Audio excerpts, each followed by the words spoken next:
American multinational retailing corporation Walmart is testing new concepts like delivering packages inside customers' homes and putting groceries away in their refrigerators.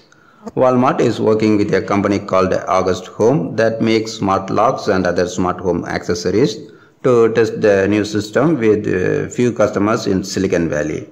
For delivering the items ordered from Walmart.com, the delivery person can use a one-time passcode that is been pre-authorized by the customer to open the home's smart lock.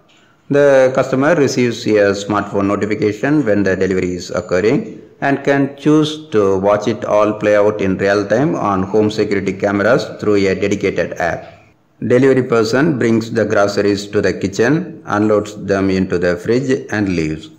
Customer receives notification that the door has locked behind them. Walmart says that what might seem novel today could be the standard tomorrow. It might be a good idea for saving time, but it may create security and privacy issues. What is your opinion about this idea? Share your thoughts through the comments.